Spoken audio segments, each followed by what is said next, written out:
Hello, everyone. My name is Tamaria Smith Gillespie, and I am a geriatric consultant and owner of Royalty Senior Service Consulting, and we are located in Indianapolis, Indiana. But although we're located here, if you're providing care for a loved one who is suffering from dementia, we are able to provide help and services to you no matter what city or state you reside, and we're able to do this either virtually or over the phone. Now, I would like to take the time to welcome all of you to another Dementia Caregiver Help session. And the title of this session for today is Who is or will be involved in your loved one's circle of care? Now, when I speak of circle of care, what is the first thing that comes to your mind when I say circle of care? Well, let me help you out there. When I say circle of care, I'm speaking of the people who are or who will be involved in the care of your loved one throughout this dementia journey, either directly or indirectly. When I say directly, I mean more hands-on, and indirectly from the outskirts. And later on this session, I'm going to give you more detailed information about certain people who may be involved in this circle of care. But first of all, I want to throw another word at you. What comes to your mind when I say person-centered care? Because when I first thought about that word, I said person-centered care. Care that's totally focused on me. That was the first thing that came to my mind. But what comes to your mind when you hear the word person-centered care? When I speak of person-centered care, I'm speaking of providing care for someone where you're focusing on the person's strengths, not their weaknesses. And for the sake of this session, we're speaking about those who are suffering from dementia. So their disability or their illness, their weak, that's all involved in their weakness.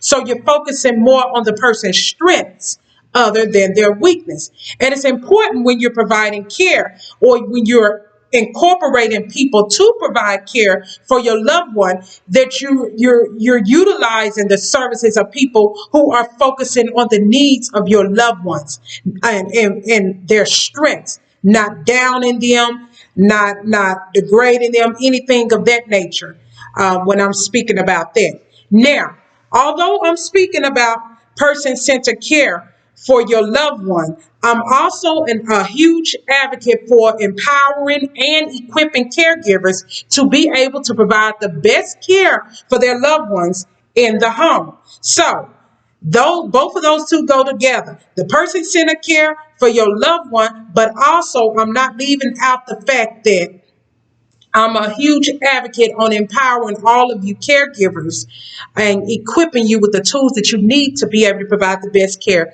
for your loved one. So let's get right to it. I hope everybody can see my board. I'm not the very best drawer or artist. I'm very creative, but when it comes down to the drawing, God didn't give me that gift. But we're going to work with what we have. All right. So we're talking about circle of care. And I hope that everybody is able to see this board. Okay. This is your loved one. Your loved one's in the middle. And let me put a little smiley face there. This is your loved one right here. Okay.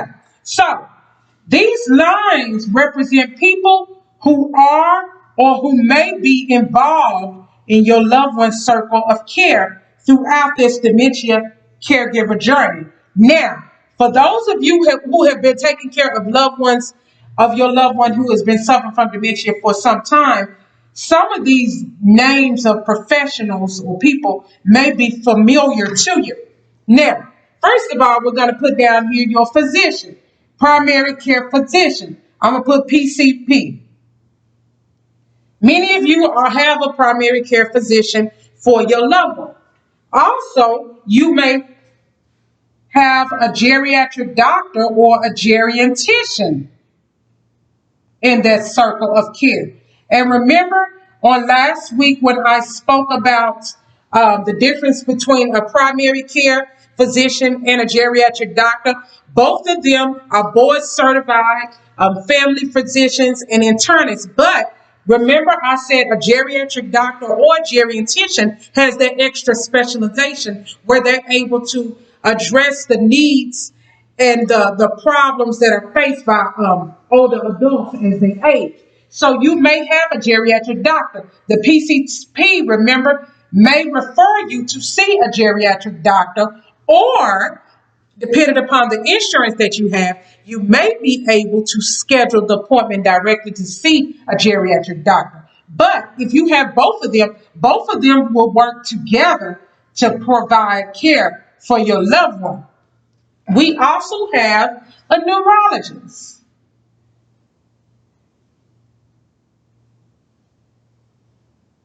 Your PCP may refer your loved one to see a neurologist, and this may be at the very beginning when your loved one is diagnosed with dementia. Normally, in the doctor's office, they will give a mini mental status exam to kind of see, okay, is this person experiencing some cognitive impairment? And then look at other areas too, but your loved one may be referred to see a neurologist. Also, a psychiatrist. And some of you are probably saying, what in the world is a psychiatrist? Well, let me tell you, if you're new to dementia, dementia affects everyone differently. Some people may experience, a little bit of hallucinations. Some people may experience a whole lot of hallucination, a delirium, all of that. And it may be very extreme to where the doctor may refer them to see a geropsychiatrist who will be able to help them in that area. So you may encounter being connected with a geropsychiatrist. Also, this may be familiar to many of you, home care, non-medical home care. Now, what comes to your mind when I say non-medical home care? Non-medical home care. When I speak of non-medical home care, these are the service providers that provide assistance with lighthouse keeping in the non-medical realm. Lighthouse keeping, assistance with activities of daily living, such as bathing, showering, also assistance with cooking, feeding, just the light things. They're not nurses or anything. They're not, some of them may be CNAs, but they provide non-medical care. So if you're providing care for a loved one who suffers from dementia, some point throughout their journey, you're going to be utilizing, or you may utilize, caregivers. And depending upon the insurance that you have, if you have Medicaid, or some other insurance, you may be able to get non-medical care in the home. Also, we have home health. Home health is dealing more with these are the nurses, the therapists, like occupational therapy, physical therapy. These are the people that are under the area of home health, and they come into the home and provide care. And the majority of the time, the home health is ordered through your primary care physician. And if you did not know this, it's better to go through your primary care physician if you have Medicare to get for them to put the order in for your loved one to be seen by someone with home health. It goes a whole lot faster in my suggestion, if you go through getting an order from your PCP and your PCP puts that order in. Okay? Another person that may be involved in your care is sometimes social workers. You may have a social worker to help, which will help with resources. Then, other people who may be involved in your care, family members. Now, I can hear in my mind already, when I say family members, I can hear people on here saying right now, not my family member, they ain't lifting a finger, or my family member not helping me. It's like I can already hear that. And the reason I can hear that is because I've heard it so many times from many caregivers who say, I'm not getting any type of help from my family member. They're complaining. They're trying to say I need to do this and that, but they're not lifting a finger to help. But in some cases, you have help from other family members. Also, church members may be involved in the circle of care. And you may be saying, how can a church member be involved in the circle of care? But some churches are familiar with helping their members who suffer from dementia. Oftentimes, they're put to the side, and that bothers me. But this is that lack of knowledge and lack of education about dementia. A lot of people whose loved ones suffer from dementia, they keep them at home.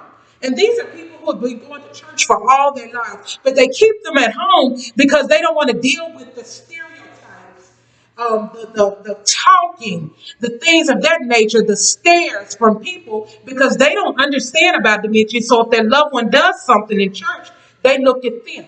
So they don't want to deal with that. So they take them out of the church and leave them at home. But if churches will provide more of this dementia education, then and make the churches more dementia friendly, then it will be easier for a lot of these loved ones to bring their loved ones to church, and they will be receiving they'll be receiving spiritual word and things of that nature as well. But to each his own. But the church members are involved too, because sometimes church members go out to the person's place of residence and provide companionship or assisting their church member who's taking care of their loved one. I think that's very good, and I think that's something that's very much needed now. Now, I'm going to talk about now how to create a plan, because you're going to, throughout your caregiver journey, you're going to have many people who may be involved in your loved one's circle of care. So I'm all about organization. I like to be organized. I like to be organized because things go so much smoother when you're organized. You can get a binder. You go to Walmart, get a binder. Get a binder, get you some little tabs like this. This will help you keep organized because as a caregiver, you are very busy. So get a binder, and in here I have some months, if you can see. I have like March, April, May, just different months. And if you would notice that these sheer covers, you're able to put things inside of them. That's what you need. Because if any notes or information that you receive from that doctor, you can put it in here. So you can label it such as, primary care physician, and you can label it visits. And you can keep documentations of notes, referrals, things of that inside of here. And then another label you may want to do geriatric doctor. And then another one may be your home care company. And things of that nature. That will help you to stay and be more organized as well. Also, if somebody else is coming to help provide care for your loved one, they're able to look in this book and see okay, who's involved in the circle of care. Also, you can keep documentation here of things that your loved one likes and things that your loved one does not like, and the routine as well, because this will help somebody else who's coming in to help provide care as well. So I'm going to end this session, but I hope that you learn and understand a little bit more about circle of care and person-centered care, and creating a plan with the binder to help you to get and stay organized. If you have any questions, I am always and willing to help you. You can email me at tsg@royaltyseniorserviceconsulting.com. Again, that's T as in Tom, SG@royaltyseniorserviceconsulting.com. Or if you feel like you need some help, just reach out and go to our website at www.royaltyseniorserviceconsulting.com/free 30-minute consultation, and you can get your free 30-minute consultation today. We can discuss some of the issues that you're going through, and I can give you some suggested solutions on where to go. Thank you, everyone. Be blessed, be encouraged, and have a great day.